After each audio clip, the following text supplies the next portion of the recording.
मित्रों नमस्कार, मैं राहुल कुमार राहुल स्टडी 91 पर आप सभी लोगों का स्वागत करता हूं। मित्रों ये कोर्स जो आपका है ये आपका हिंदी व्याकरण है। किस कोर्स का है? हिंदी व्याकरण। मित्रों ध्यान से देखेंगे, हिंदी व्याकरण का है। ये आपका टीजीटी, पीजीटी, यूपीपी और यूपी टेट और एस टेट। एस टेट मतलब सुपर टेट। ये हिंदी व्याकरण सुपर टेट के लिए भी अनिवार्य है मित्रों। तो देखेंगे हम पिछले एपिसोड में क्या पढ़े थे? हिंदी भाषा का विकास एवं उद्भव पढ़ लिए थे। आज हम हिंदी भाषा अर्थात सिर्फ भाषा पढ़ेंगे। क्या पढ़ेंगे? सिर्फ भाषा पढ़ेंगे। भाषा आप देखेंगे, भाषा जो शब्द है यह भाष धातु के अप्रत्यय ध्यान से देखेंगे, प्रत्यय के योग से बना है, के योग से बना है। अब देखेंगे जिसका अर्थ क्या होता है? जिसका अर्थ कहना या बोलना होता है। ठीक है, कहना या बोलना होता है। अब हम देखेंगे किसी शब्द को जब हम बोलेंगे या कहेंगे तो उसी को ही भाषा कहा जाता है। अब यहाँ देखा जाता है भाषा के भेद, भाषा के प्रकार कहेंगे। भाषा के प्रकार, भाषा के प्रकार में देखा जाता है 3 प्रकार के होते हैं। पहला क्या होता है? पहला होता है मित्रों मौखिक भाषा। क्या होता है? मौखिक भाषा। अब दूसरा क्या होता है? लिखित भाषा। मित्रों लिखित भाषा विशेष ध्यान देंगे। और तीसरा आपका होता है सांकेतिक भाषा।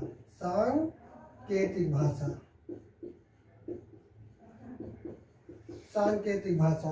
अब ये इसको लिखने की क्या जरूरत है कि जो मौखिक भाषा, लिखित भाषा और उसके बाद सांकेतिक भाषा। तो मित्रों लिखने की यह जरूरत थी क्योंकि अब की बार परीक्षा में पूछा गया था यूपी में मौखिक भाषा का प्रयोग किस बालकों में किया जाता है। तो आप देखेंगे ये क्या किस बालकों में किया जाता है? अंधे बालकों में किया जाता है, अंधे लोगों में किया जाता है। अब यहाँ देखेंगे अंधे भी हो सकते हैं। यहाँ देखेंगे ये भी क्या होता है? यहाँ लिखित भाषा में देखा जाता है अंधे से नहीं बल्कि गूंगे। क्या होता है? गूंगे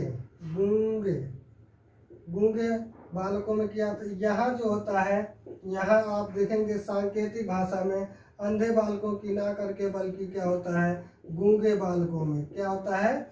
गूंगे बालकों में।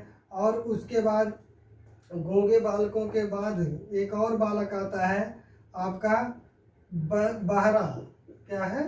बहरा बालक, जो कान से बहरा हो बालक। आपका कौन सा? सांकेतिक भाषा।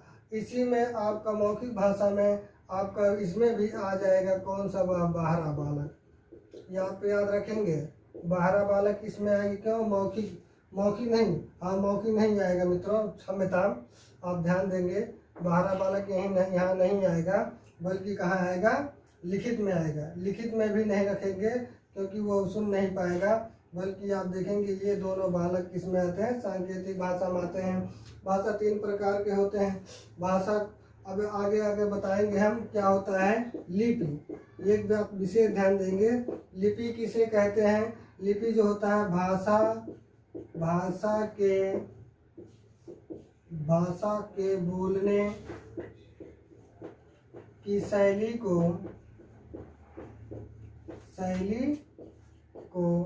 लिपि कहते हैं। भाषा के बोलने की शैली को लिपि कहते हैं। आप विशेष ध्यान देंगे मित्रों, कहते हैं। भाषा के बोलने की शैली को लिपि कहते हैं। फिर आगे हम चलते हैं मित्रों, इसका स्क्रीनशॉट ले लीजिए आप लोग। भाषा थोड़ा मिटा दें, आगे बढ़े। ठीक, आगे बढ़ रहे हैं हम।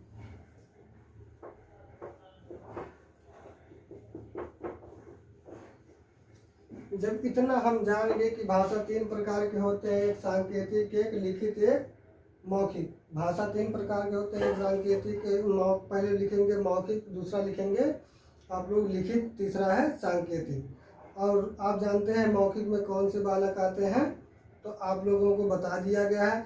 आगे हम चलते हैं कौन से बालक में? अब यहाँ देखेंगे मित्रों, अगर जो पूछा जाए भारत की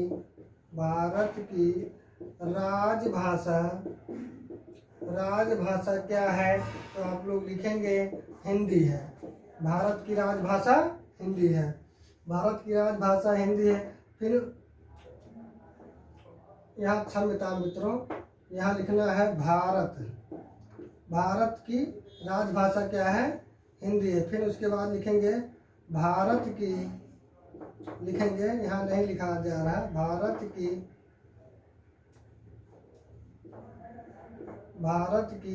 दूसरी राजभाषा क्या है? अंग्रेजी है। ये विशेष ध्यान देंगे मित्रों, अंग्रेजी है। फिर उसके बाद देखा जाता है उत्तर प्रदेश की क्या है? उत्तर प्रदेश की राजकीय भाषा आपका क्या है? हिंदी है। मित्रों ये यहाँ तो पूछा ही जाता है। फिर उत्तर प्रदेश की राज्य के दूसरी क्या है? दूसरी राजकीय भाषा आपका क्या लिखेंगे? उर्दू बताएंगे आप लोग, उर्दू बताएंगे।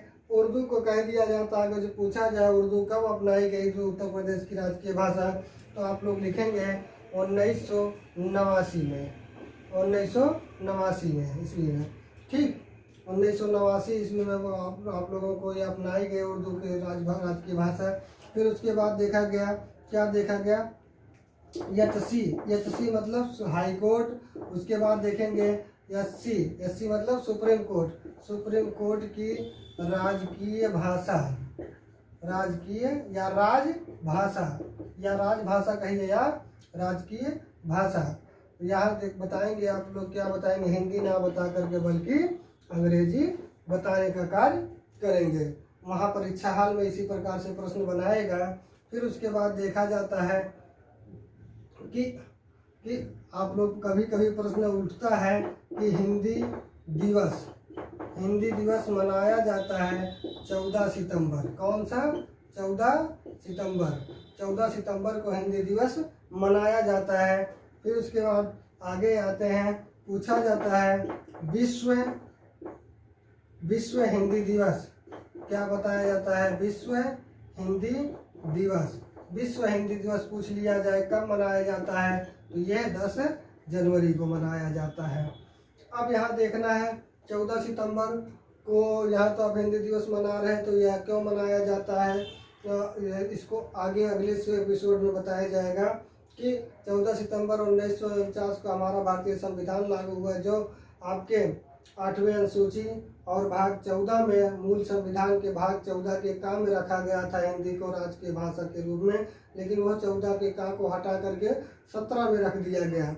17 में रख दिया गया, तब जा करके उसी को लास्ट में ला करके हिंदी दिवस के रूप में मनाया जाने लगा। कौन सा दिवस है, दिन है? तो 14 सितंबर को ही हिंदी दिवस के रूप में मनाया था। लेकिन विश्व हिंदी दिवस जब देख लिया जाता है तो यहाँ देख लेंगे क्या होगा। विश्व हिंदी दिवस 10 जनवरी को मनाया था। स्क्रीनशॉट ले लीजिए मित्रों, आगे और हम बताना चाहते हैं आप लोगों को। स्क्रीनशॉट हो गया, चलिए आगे देखते हैं। ये सब परीक्षाएं बहुत महत्वपूर्ण है मित्रों। अगर जो ये सब नहीं याद हो पाएगा दिक्कत हो जाएगा, आप लोग कुछ नहीं कर पाएंगे। जो परीक्षा का पैटर्न हो दिन पे दिन बदलता जा रहा है। अब आगे देखेंगे हिंदी भाषा को जब देखा गया, क्या देखा गया? हिंदी भाषा को लगभग 18वीं सदी में, क्या है? 18वीं सदी में हिंदी भाषा को 18वीं सदी में लगभग देख लिया गया। 180 मिलियन लोग क्या करते थे? 180 मिलियन लोग बोलते थे।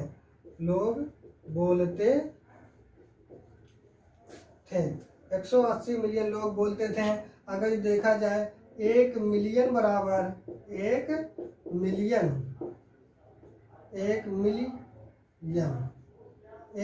बराबर लगभग कितना होता था? 10,000 लोग होते थे। 1 मिलियन बराबर 10,000 लोग, ठीक है? 10,000 लोग बोलते थे। फिर उसके बाद देखा गया, ये भारत की बात है 18वीं सदी में, फिर उसके बाद विश्व में देखा गया, क्या देखा गया, विश्व में हिंदी को विश्व में हिंदी को आप देखेंगे विश्व में 300 यहाँ 180 था, यहाँ 300 मिलियन लोग बोलते थे। क्या बोलते थे? हिंदी को बोलते थे। अब आप समझ सकते हैं कि उस समय जो है विश्व में 300 लोग हिंदी को 300 मिलियन लोग क्या बोलते थे? हिंदी को बोलते थे। 1 मिलियन में 10,000 लोग आ रहे हैं। तो अगर जो देखा जाता है विश्व में, यहाँ देखेंगे मित्रों, विश्व में सबसे ज़्यादा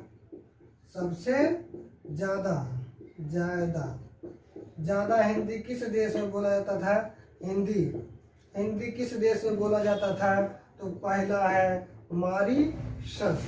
ये बहुत बार प्रश्न में पूछा गया है, कौन सा ऐसा पड़ोसी देश है जहाँ हिंदी बोली जाती है सबसे ज़्यादा? तो आप लोग कामकाज दफ्तरों में भी हिंदी का प्रयोग मॉरीशस में किया जाता है। फिर उसके बाद किस देश में किया जाता है? तो आप देखेंगे USA में किया जाता है। फिर उसके बाद कहाँ किया जाता है? कनाडा में किया जाता है। फिर कहाँ किया? दक्षिण अफ्रीका में किया जाता है। दक्षिण अफ्रीका में किया जाता है। उसके बाद वेनेजुएला में किया जाता है। इस प्रकार से अन्य देश हैं, लेकिन सबसे ज़्यादा अगर जो पूछा जाए कहाँ पर बोले जाते हैं तो ये मॉरीशस है। ये परीक्षा में बहुत ज़्यादा प्रश्न बनाया है मित्रों। निश्चित रूप से आप लोगों को याद हो गया होगा कि विश्व में सबसे ज़्यादा हिंदी कहाँ बोली जाती है? तो मॉरीशस में बोली जाती है। तो मित्रों, यहीं पर ये क्लास समाप्त होता है। आप लोग स्क्रीनशॉट ले लीजिएगा। धन्यवाद मित्रों। अगर जो अच्छा लगेगा तो चैनल को सब्सक्राइब करिएगा। प्रतिदिन शाम 7 बजे आप लोगों को क्लास मिलता रहेगा, क्योंकि जब तक ले हम विस्तृत अध्ययन नहीं करेंगे तब तक ले हम अपनी परीक्षाओं का बीट अर्थात फाइट नहीं कर पाएंगे, उत्तीर्ण नहीं हो पाएंगे। जब तक हम विस्तृत अध्ययन नहीं कर सकते हैं उस मार्ग को अपना नहीं पाएंगे जिस मार्ग पर हम चलना चाहते हैं। वो तो परीक्षाओं का पैटर्न क्योंकि बदलता जाता है। जब हम विस्तृत अध्ययन कर लेंगे तो कहाँ से परीक्षा बनाएगा आयोग? माई का लाल नहीं है कि आयोग इस प्रकार से परीक्षा का हम पैटर्न बदल करके उनको भ्रमित कर दे जब तक हम, क्योंकि हम विस्तृत अध्ययन किए रहेंगे, ना कि क्वेश्चनों का आंसर सिर्फ जानते रहेंगे। धन्यवाद मित्रों। यहीं पर मेरा क्लास समाप्त होता है।